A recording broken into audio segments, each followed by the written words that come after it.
अस्सलामुअलैकुम जी। तो welcome to a new video. कैसे हो आप सब लोग? उम्मीद है सब ठीक होंगे, मज़े में होंगे और सबके रोज़े बहुत ही अच्छे गुज़र रहे होंगे अल्लाह के खैर से। मतलब अल्लाह ताला की बरकत से माशाल्लाह से तीसरा अशरा भी शुरू हो गया। रमज़ान का पता भी नहीं चला।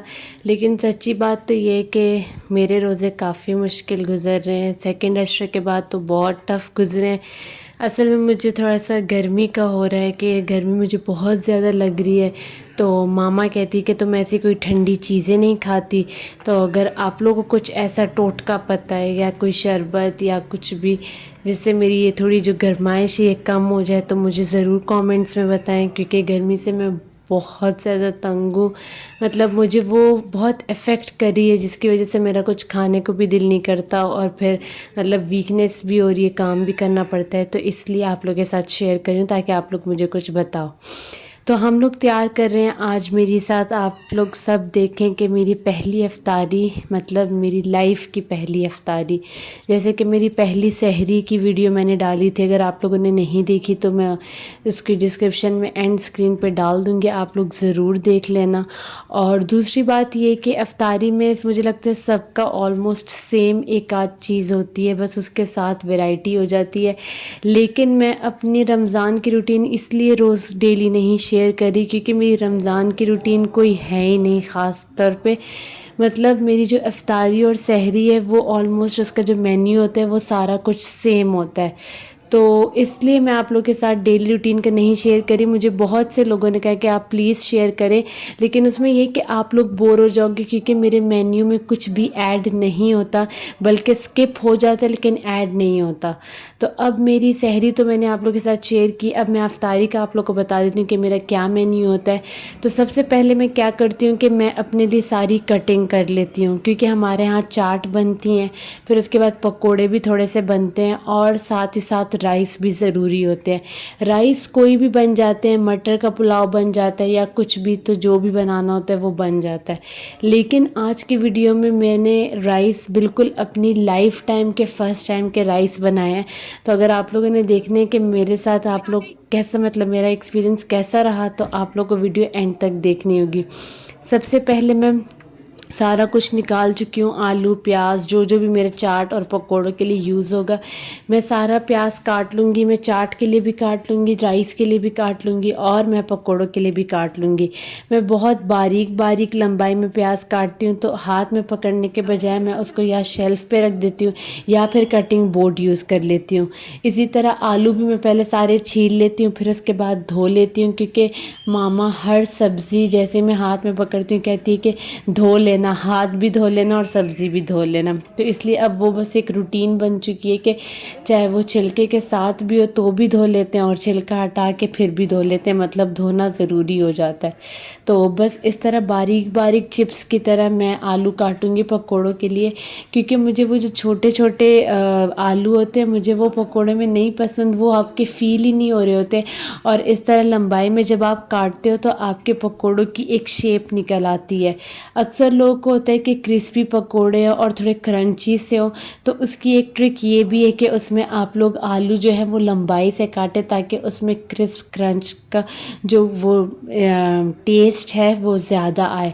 क्योंकि वो जो छोटे छोटे आलू आप काटोगे वो तो मतलब ये होगा कि उसमें वो मर्ज हो जाएंगे मिसाले में, तो उससे वो क्रिस्पीनेस और वो क्रंचीनेस नहीं आएगी।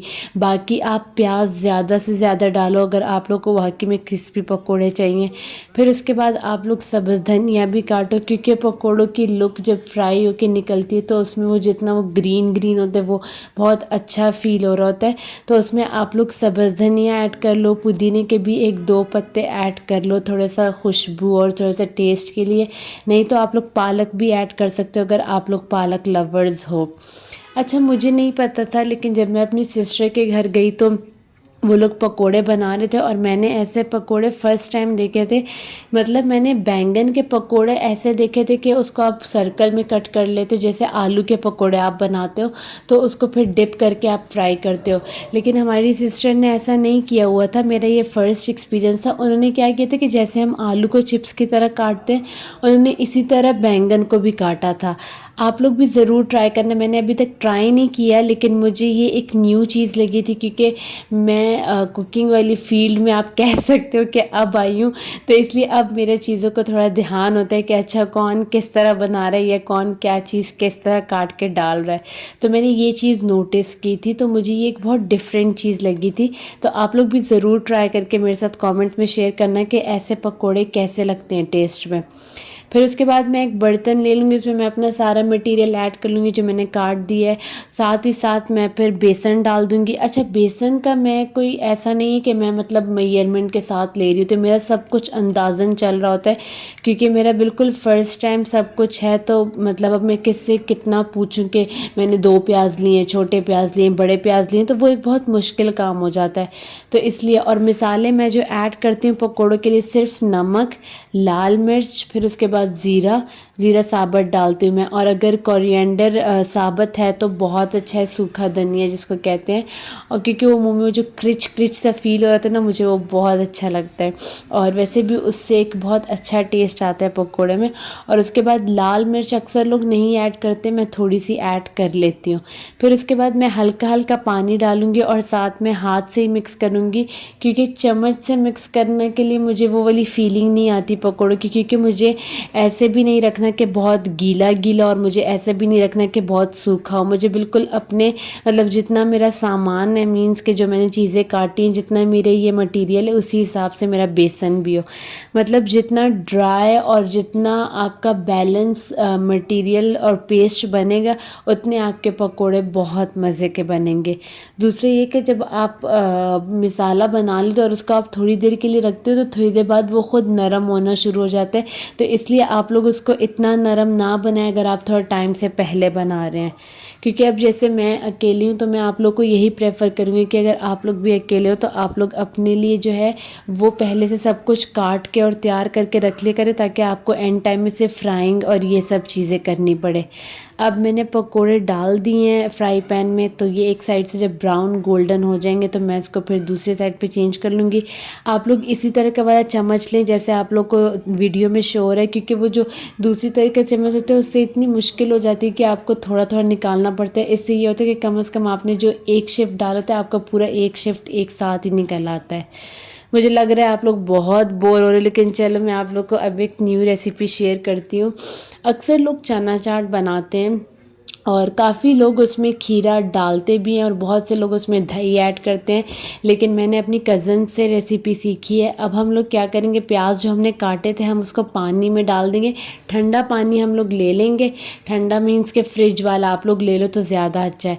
फिर उसके बाद आप लोग उसमें ना नमक ऐड कर लोगे। नमक ऐड करने के बाद आप लोग उसको हाथ से अच्छी तरीके से ऐसे मतलब दबाओगे, ताकि वो जो प्याज की जो मतलब खटास बोलेंगे या क्या बोलेंगे, तो वो जो है ना, ताकि वो हट जाए, मतलब आपके प्याज जो है ना वो थोड़े से बैठ जाएंगे, ऐसे मुरझा मुरझा जाएंगे।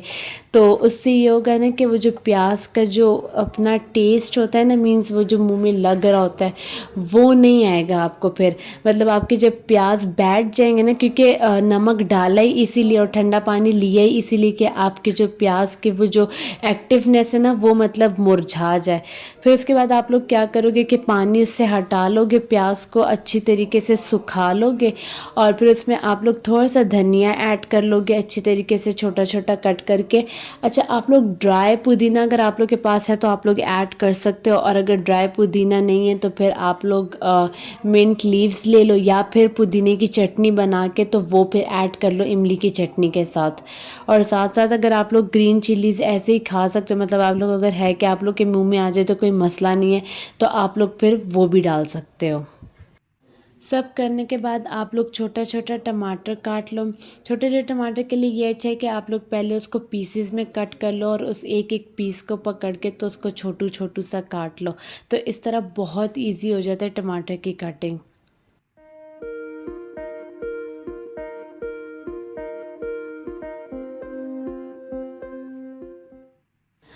अब मैं सिर्फ इमली की चटनी ऐड करूँगी और साथ ही साथ मैं सिर्फ चाट मसाला डालूँगी और बहुत थोड़ा सा नमक।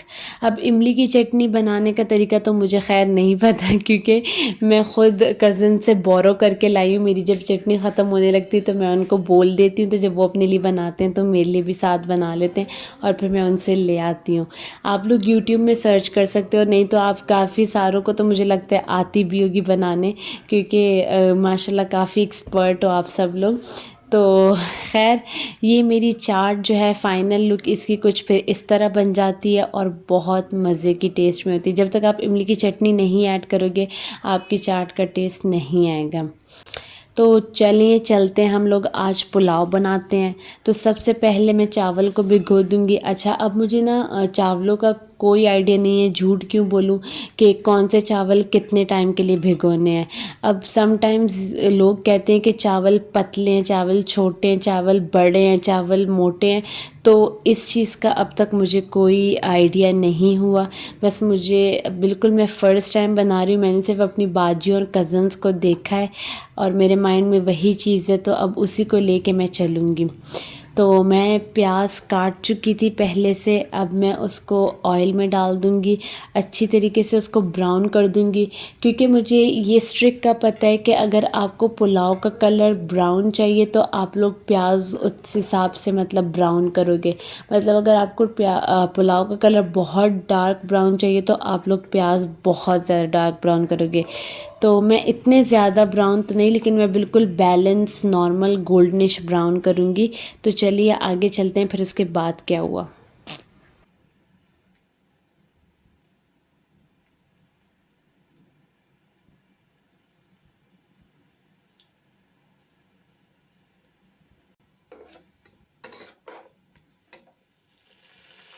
ये मेरे प्याज ब्राउन हो चुके हैं और उसके बाद मैं उसमें चंक्स ऐड कर लूँगी केएनएन्स के। अच्छा, चंक्स से ये आसानी हो जाती है ना कि अगर इमरजेंसी में भी कोई आ जाए ना तो आप लोग चंक्स की कढ़ाई भी बना सकते हो और चंक्स का आप लोग सैलेड भी बना सकते हो। चंक्स को आप लोग मैक्रोनी में भी डाल सकते हो, राइस में भी ऐड कर सकते हो। तो इसके बहुत सारे फ़ायदे हैं, क्योंकि मैंने ख़ुद कज़न्स को यूटिलाइज़ करते हुए देखा है, तो उससे मुझे काफ़ी आइडियाज़ अब मिल गए हैं। तो मुझे लगता है कि चंक्स का एक डब्बा घर में होना ज़रूरी है और काफ़ी आसानी हो जाती है आपको अगर इमरजेंसी में ऐसे कोई आ जाए, या आपको ख़ुद अगर लेट नाइट क्रेविंग्स हो रही हो तो आप लोग ब्रेड में भी सैंडविच बना सकते हो चंक्स का।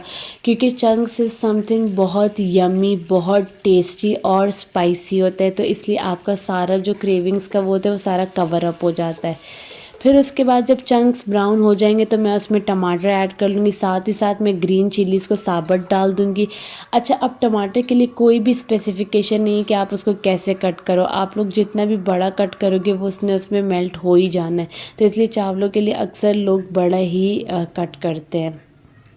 अक्सर लोग पुलाव मसाला ऐड करते हैं, लेकिन हमारे यहाँ गांव साइड पे क्या होता है कि आप उनको बोलो कि हमें बिरयानी खानी है तो वो लोग ना पुलाव में ही बिरयानी मसाला ऐड कर लेते हैं, तो वो लोग उसको ही बिरयानी बोलते हैं। तो आज मैंने सोचा कि क्यों ना मैं भी ये ट्रिक कर लूँ, क्योंकि घर में पुलाव मसाला था नहीं तो बिरयानी मसाला अवेलेबल था।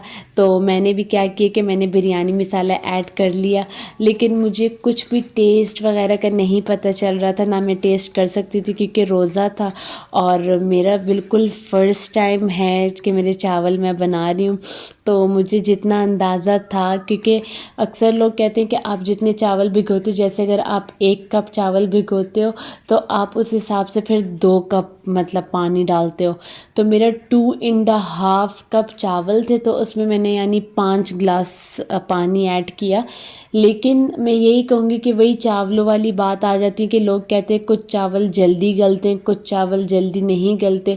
तो इसलिए मुझे लगता है कि आपको साथ साथ देखना पड़ता है कि अगर उसको उसमें ज़रूरत है तो आप थोड़े से ऐड कर लो, नहीं तो फिर उसकी एक ये ट्रिक होती है कि मामा अक्सर बताती हैं कि अगर पानी सूख जाए और आपके चावल अभी तक सख्त हो, मतलब आपको लग रहा हो कि इसको बस थोड़े से पानी की ज़रूरत है, तो बजाय इसके कि आप उसमें कच्चा पानी ऐड करो, आप उसको गीला दम दे दो। गीला दम इज़ लाइक कि मतलब आप कोई कपड़ा ले लो, कोई दस्तरखान कुछ भी, तो आप उसको ना अच्छी तरीके से गीला करके उससे पानी निचोड़ दो और उसको ढक्कन के ऊपर मतलब कवर कर दो और उस ढक्कन को फिर अपने देचके के ऊपर रख के तो उसके ऊपर फिर वेट रख लो।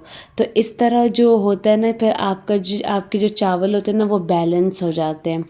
अच्छा, चावल सब कुछ ऐड करने के बाद, मसाला सब कुछ ऐड करने के बाद, पता नहीं मैंने ये टमाटर क्यों ऐड किए, मैंने किसको देखा था, लेकिन बस मैंने इसको ऐड कर दी, जबकि इससे पहले भी मैं एक बार टमाटर ऐड कर चुकी थी। और उसके बाद मुझे नहीं पता, लेकिन मैंने चावलों में सब्ज़ धनिया भी ऐड कर दिया था। अब मुझे नहीं पता लोग ऐड करते हैं या नहीं करते, लेकिन बाद में मुझे बहुत हंसी आ रही थी, लेकिन तब तक मैं ऐड कर चुकी थी। अच्छा, मामा बार बार बोलती हैं कि चावलों में बार बार चम्मच भी नहीं मारना चाहिए, क्योंकि उससे ये होता है चावल टूट जाते हैं। और चम्मच मारने का भी तरीका होता है कि आप ना नीचे से मतलब बिल्कुल डीप से चम्मच फेर के लाओ, वरना आपके चावल वाकई में टूट जाएंगे। तो ये मेरे चावल अच्छी तरीके से उबल रहे हैं और मुझे लगता है कि इसमें पानी बिल्कुल बैलेंस है इस हिसाब से। तो ये जी मेरे फाइनल चावल बन चुके हैं और इसी के साथ मैं वीडियो एंड करती हूँ। होप सो आप लोगों ने मेरी रूटीन इन्जॉय की हो। कोशिश करूँगी आप लोग के लिए ईद की कोई स्टाइलिंग की वीडियो लेके आऊँ। Keep supporting me, thank you so much. अल्लाह हाफ़िज़। लेकिन जाने से पहले एक बात ज़रूर कहूँगी कि इफ्तारी के बाद जब चावल हमने टेस्ट किए तो बहुत फीके, बहुत ज़्यादा फीके थे। इतने ज़्यादा फीके थे ना कि उसमें नमक ना होने के बराबर था। तो जबकि मैंने इतने जोश से कज़न्स के लिए भेजे थे, मेरी ख़ुद की बेइज़्ज़ती हो गई थी कि उसमें नमक था ही नहीं, और कज़न्स तो बग़ैर नमक के कुछ भी नहीं खाती। Thank you so much. Bye bye.